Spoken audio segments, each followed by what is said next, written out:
Okay, so in here I have the Polish and the leaven, all-purpose flour and bread flour with some water.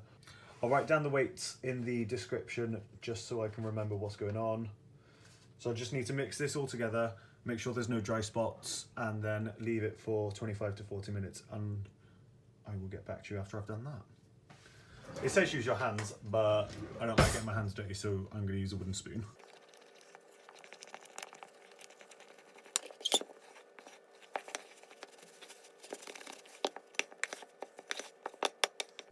I'm going to use my hands now. It's a bit dry and put together.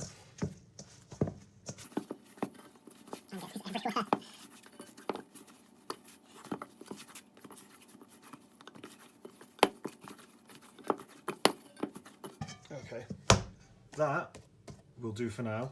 It's quite stiff though. You can see, quite stiff and dry.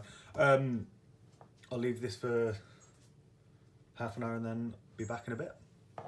Okay, so this is the dough after we've let it autolyse for about half an hour. It says now to add the salt, which was 12 grams of salt I think it was, and then to squeeze that in and then use our first turn. I'll tell you what, I need to wet my hands first. A good tip for when you're trying to work with such a wet dough, wet your hands first and it won't stick to your fingers then. So I'm just turning the dough in on itself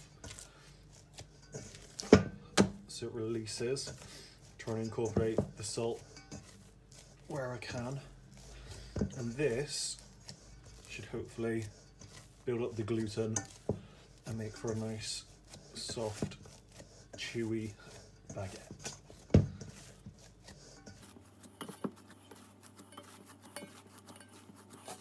I usually wouldn't do it this many turns, but I'm just trying to work in the salt to start with.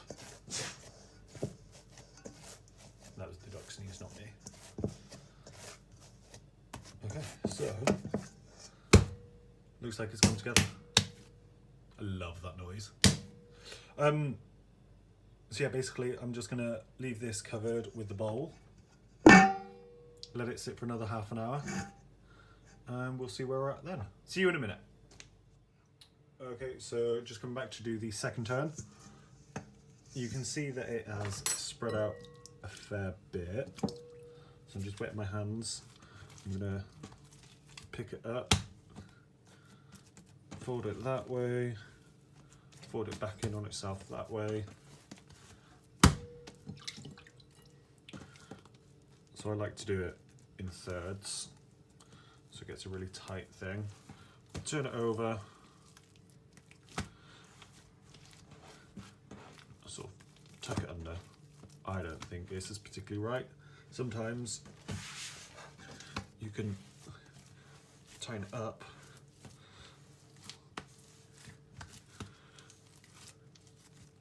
like that, and then that counts as a turn. Just 4 more to go. See you in a bit.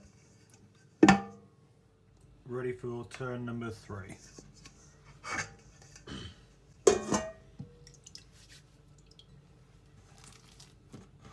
You can see it's already getting a bit more puffy. Sometimes it's really difficult to get a good thing, so turn it over, stretch it.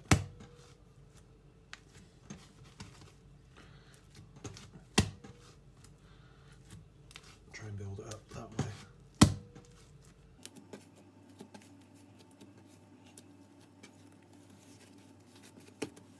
You can see the texture's gotten a lot smoother, so which means it should be working. Cover it again for turn number 4. Ready for turn number 4. You can see the structure's getting a bit better. It's getting really airy and lovely.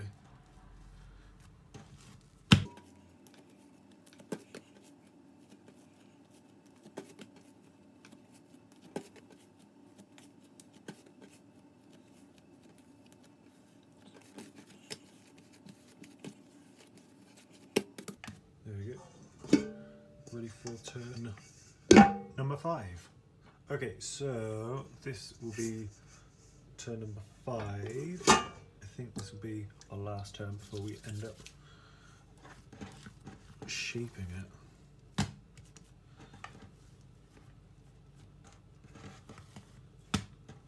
You can see how airy it's got now.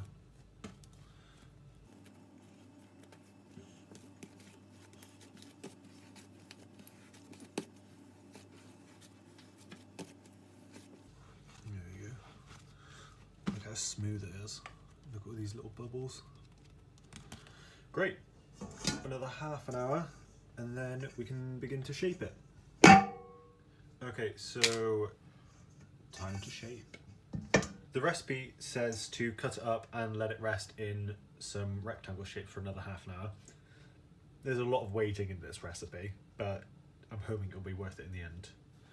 So here goes.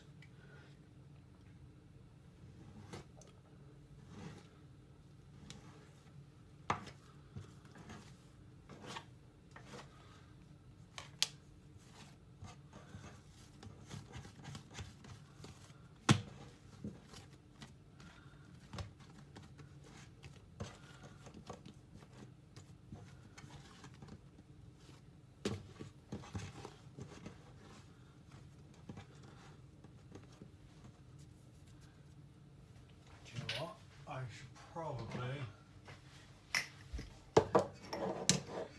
do a bit of rice flour. There we go.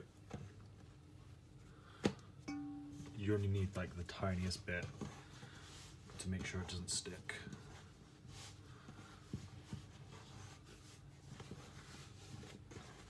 Right, so there's one rectangle-ish.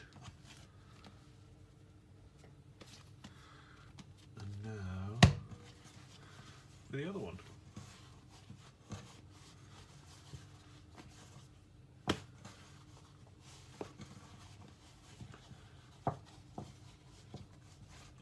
Just stretching it out as evenly as I can.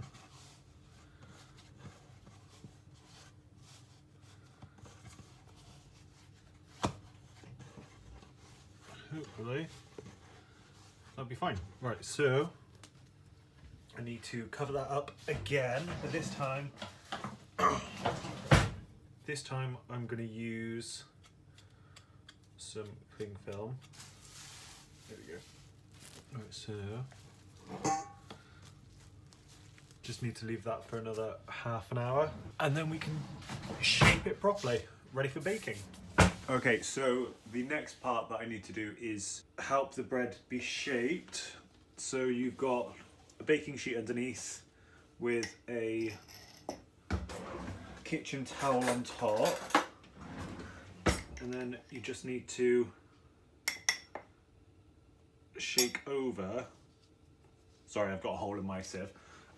Shake over some rice flour to hope that it doesn't stick.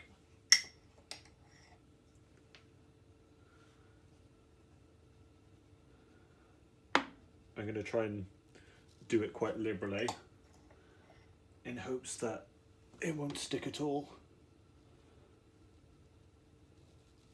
because I've made that mistake before.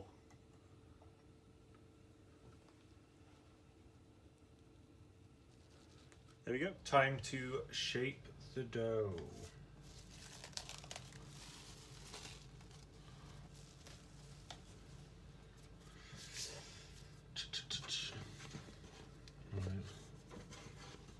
Move that one out of the way for the second.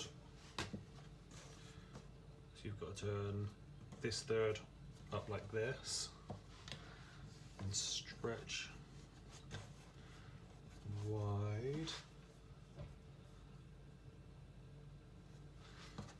Fold these bits in, and from what I can see,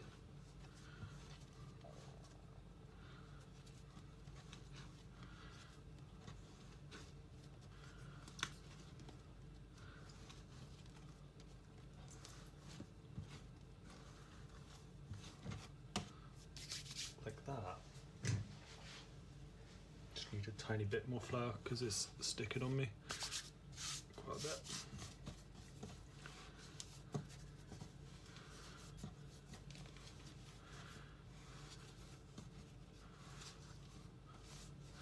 And then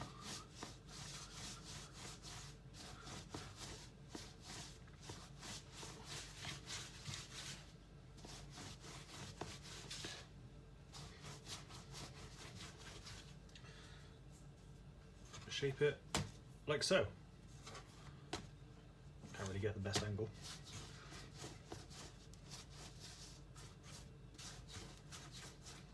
That can now go on the peel.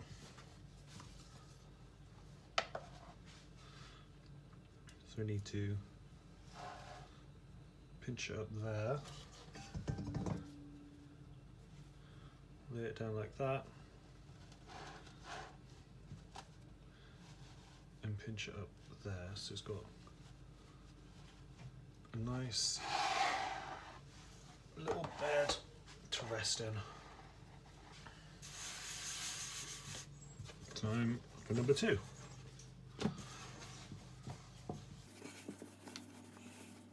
Put that up.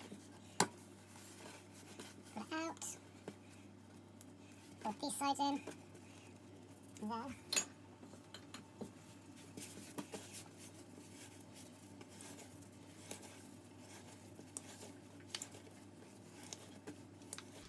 Use your thumbs to sort of create some tension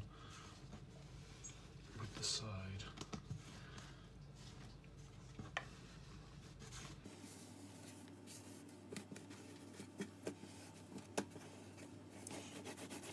Then roll it out just like I did with the last one.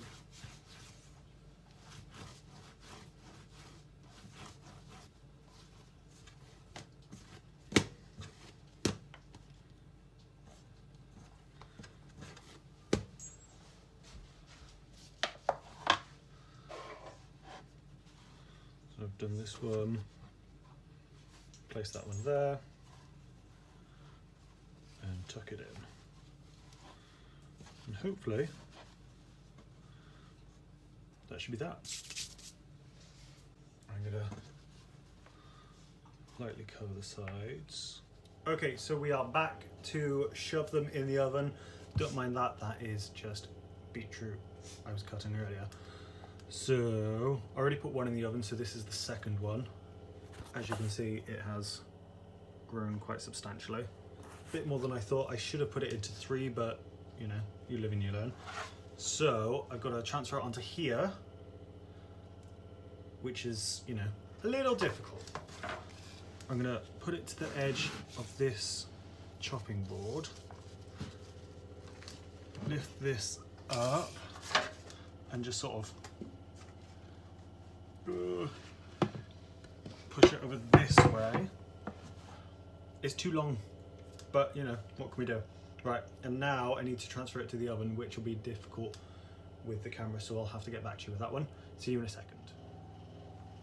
And here is the finished product. Okay, so here are the finished baguettes. They are too big.